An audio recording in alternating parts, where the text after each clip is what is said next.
it doesn't pass muster.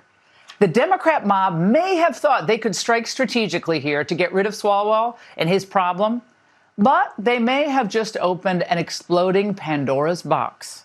And that's the angle. Here to break down Swalwell's potential legal fate, criminal defense attorney Brian Claypool. Brian, we'll tackle the politics in a moment, but the latest accuser, we played some of her clips, Lana Drews, filed a police report today in Los Angeles. What sort of charges could he be facing?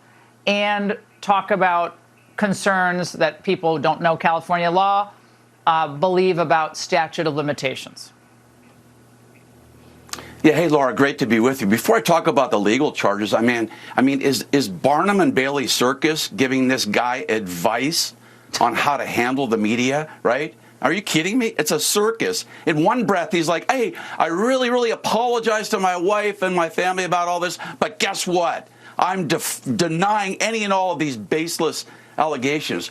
Well, I got news for you, dude. There's going to be videotapes from what I've heard. There's going to be text messages, Laura. There's going to be confirming hotel visits. There's going to be a look into, for example, how he spent money with these women who are alleging rape, right? Let's say he used taxpayer dollars to do this. Then you're looking at a potential federal crime, and maybe the DOJ gets involved as well. But look, at the end of the day, out here in California now, he's facing potential rape charges with a special enhancement of using a drug. Remember, you've got two women now. Two of the 5 women have now said that he potentially drugged their drink. Remember, they had one drink and then they ended up in a bedroom and woke up with him on top of them. So he is in a heap of trouble, Laura. Here's the evidence that Lana Drews says, at least right now, she has. Watch this. Although I did not undergo a rape kit at the time, I disclosed the assault to the people closest to me.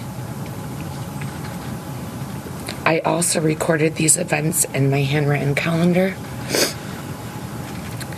The assault and its impact were later documented during my therapy sessions at a sexual assault center in Connecticut.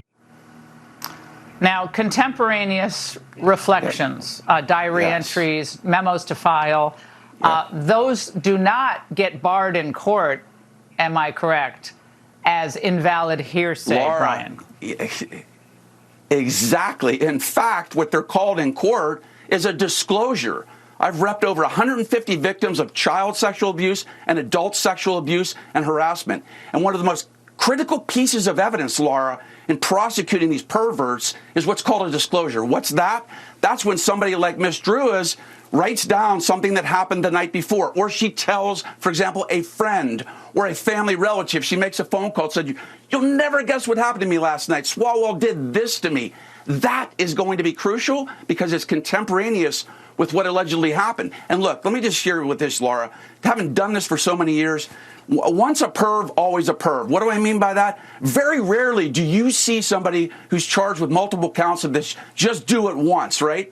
These pervs and molesters, they do, I'm not saying it's been proven yet, but they do it time and time again. And it's going to catch up to him. And I think what we need to do here, Laura, too, is look, we need to do an investigation of his office as well. What are the Democrats doing to invest allegations that somebody on his staff may have been molested? Was that investigated? This was years ago. Why hasn't that been done?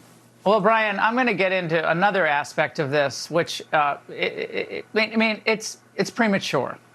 However, of course, we know that Manhattan's DA, Alvin Bragg, is investigating these sex assault allegations. Okay, that's happening from Friday's San Francisco Chronicle report of that former staffer who accused him of sexually assaulting her when she was blackout drunk twice, including once in New York. So that's happening. At the same time, is there not potential criminal vulnerability for anyone who may have known about this and helped conceal this, or was part of a ripple effect cover-up of Eric Swalwell? People have been talking about this guy for years. He's been in town for 13 years. You know, that's harder to prove, but are there people perhaps tonight on Capitol Hill or beyond sweating this? Laura, that's the million-dollar question. Having been in the trenches on these cases for years, they're called aiders and abettors. And Laura, you know, we all know, people like Epstein and all these other molesters, they can't do it without somebody else harboring their perverted actions. They can't do it without somebody aiding and abetting their behavior. You had a congressman up there saying he heard rumors that Swalwell was flirty, right? We've heard other allegations that, yeah, flirty. So there needs to be a hardcore, 100% full court investigation by not only state investigators, but federal investigators to find out if there's anybody on the inside. For example, let's say it was reported years ago, right? His staffer reported it to somebody. What was done with that? There's mandated reporters as well. You've got to report that sexual assault. That's a violation of the law if you don't call and report that to law enforcement. Let's do a deep dive. And in order to stop this from happening again by this perverts like him, we've got to get to the core of who's allowing this to take place. Yeah. Does he have a Ghislaine Maxwell? Was there someone as a go-between? Yeah, I mean, so it's everyone just think about that for a moment. We don't know, but 13 years being able to maneuver like this, it's very, very bizarre. And it does not look good. And he's the kind of person, if he's going down, he's going to take a lot of people down with him. That's my experience in court dealing with these types of people. And that's what I imagine is going to happen here. But we'll see. Brian, I know you'll be back. Thank you so much. All right. If Democrat officials are holding their breath about a possible Swalwell fallout in the midterms, well, they still may have a fallback line courtesy of some friends in the media. The headline from The Intercept today credits the party for learning about how to get in front of sexual assault allegations in the aftermath of the Epstein scandal. Well, still a telling line from Democrat ComSpec